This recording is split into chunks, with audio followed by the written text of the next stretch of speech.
The NFL draft and the months leading up to it are exciting times for NFL teams, NFL fans, and of course 250 some odd young men about to achieve their lifelong dream of playing in the NFL. Good for them honestly, as a lot of these guys have been working for this since they were 5, 6, or even 7 years old, and for 15 years of their 21 or 22-year-old lives, they've been working towards a seemingly impossible dream. But for some of those players, whenever they reach the stage to shake Commissioner Roger Goodell's hand, that can sometimes be the start to the end of what were once very lofty expectations. Whether it be due to players' eyes on a big payday, or simply not being able to live up to the standard of the NFL, some of these players become NFL draft busts, and that's what we're going to discuss in today's video. We're going to discuss several players that are on the verge of becoming draft busts, and will need to pick up the slack before they fully do become ones. Now, before we start, if you've missed it, I will give away a Saquon Barkley autographed jersey to one lucky subscriber if we hit 18,000 before the new year, so tell a friend, tell a Giants fan, tell whoever about the opportunity.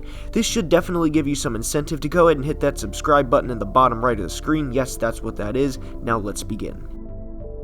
And we're going to start today's video with none other than Sam Darnold of the Jets.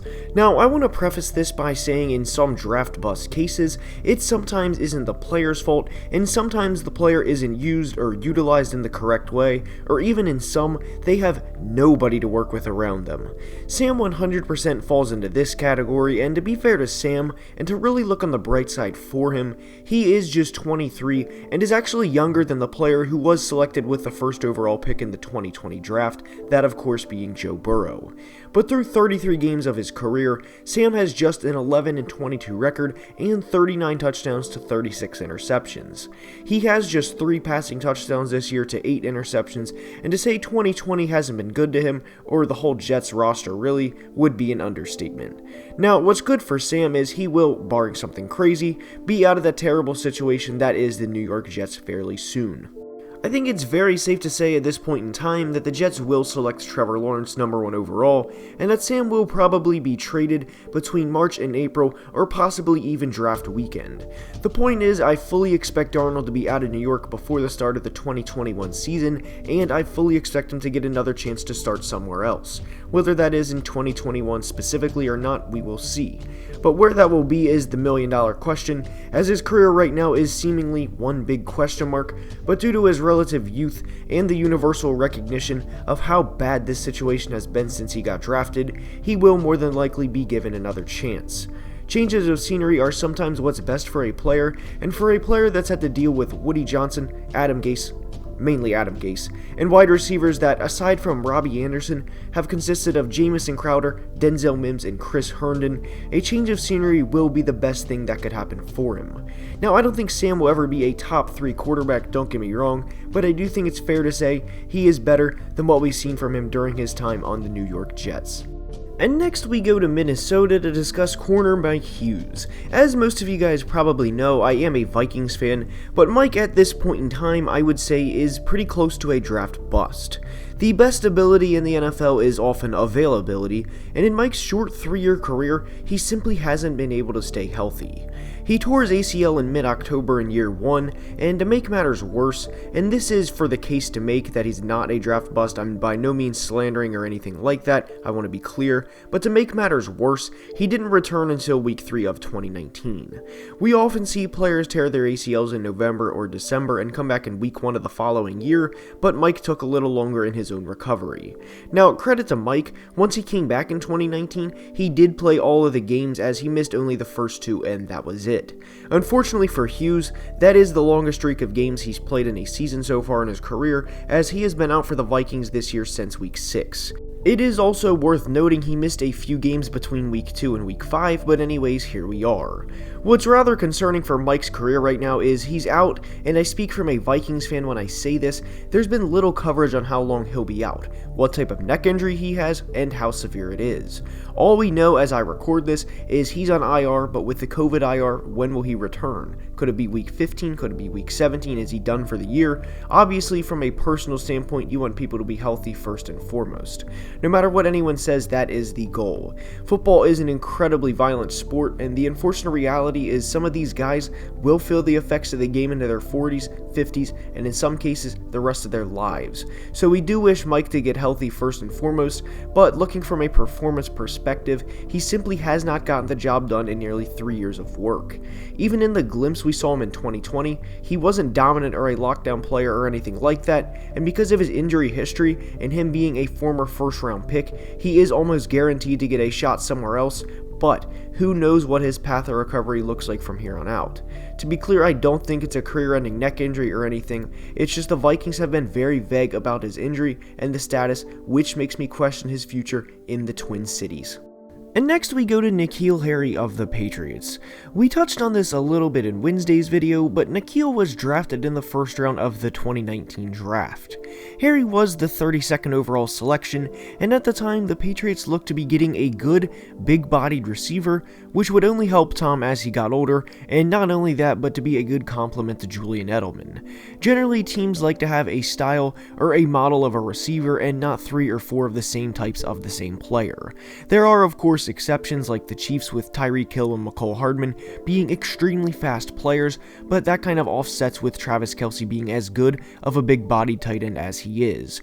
So anyways, having a little scrappy guy in Julian Edelman and a big-bodied go-up-and-get-it type player in N'Keal Harry would, at the time, make perfect sense.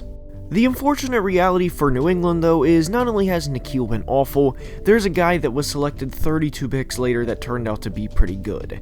His name's DK Metcalf, and what makes matters worse is New England selected Harry way above DK, and not only that, but New England actually traded out of the pick where DK was selected.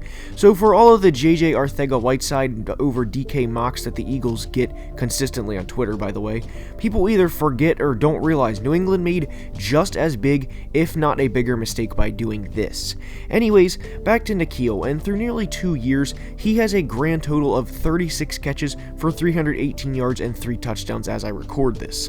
Now, to be fair, or at least make somewhat of a case for him, he hasn't had great quarterback play in 2 years, and as shocking as that may sound, Tom Brady in 2019 wasn't great, and Cam Newton in 2020 hasn't been good, let alone great, passing the football.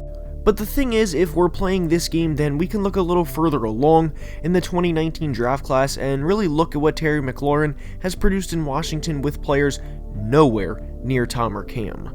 N'Keal has just 66 targets in nearly 2 years, and that is concerning because the Patriots receivers aren't exactly the DeAndre Hopkins and the Julio Joneses of the world. They're led by players like Damiere Byrd and Jacoby Myers, and no disrespect to them, but what it's looking like, just being honest here, it looks bad for N'Keal, as he has in the last 5 games, he only has 14 targets. That's it. Just 14 targets, and only 6 of those have resulted in receptions. So in the past 5 games, N'Keal has had a combined 6 catches for 47 yards, which I don't have to tell you guys how bad that is for a former first-round pick. To make matters worse, N'Keal played 35 snaps against the Ravens and received a grand total of 0 targets. But for N'Keal's personal sake, and really his NFL career, he does need to step up soon because he is in danger of becoming a draft bust. And the final player we're going to for today's video is Daniel Jones of the Giants. Now, for as much criticism as the Giants received for the selection in April of 2019, Jones didn't play all that bad last year as he ended up throwing for 24 touchdowns and was a bright spot on a bad Giants team. However, this year they started out 1-7, and credit to them for now winning 3 in a row, but it's not like Jones is a killer of a player by any means either. He is just 7-16 career as a starter, and before this 3-game win streak, and really the last 2 against the Eagles and the Bengals, his 5 career wins were 4 against Washington and 1 against Tampa in his first career start. So Daniel Jones right now, as I record this, is 3-16 against teams that are not the Washington football team. Anyways, he is on pace to throw for 12 touchdowns to 13 interceptions as of now for the 2020 year. And while he isn't in a great position as the Giants' offense around him isn't that good, it's due in some part to Jones. Saquon being out for the year obviously doesn't help, but Daniel Jones hasn't stepped up big in his own rights in 2020. With the division being as bad as it is, this is when the Giants need him to step up and make big plays. They could finish the year 8-8 or 9-7 and get there, at this point in time at least, their franchise quarterback very valuable postseason experience. His touchdown to interception ratio being negative is a big cause for concern at this point, because Giants fans and Italian evaluators are very concerned about how much he turns the ball over. That's not even including fumbles, by the way. For now though, we hope Daniel Jones can turn it around and that he can be a productive NFL player. He very well could bring home, and really he should bring home, a division title this year, but we'll have to wait and see if he and the Giants can get that done. Now, with that being said, that's all I have for today's video. I hope you enjoyed. I hope you guys have a great weekend, and I will talk to you guys really soon. Tell a friend, tell Giants fans, tell whoever about the Saquon signed jersey giveaway. I don't want it to be at my house after January 1st, so do your part, let people know. Tell anybody that may have a vesting interest. Deuces, peace, love you guys, have a great weekend, Skol.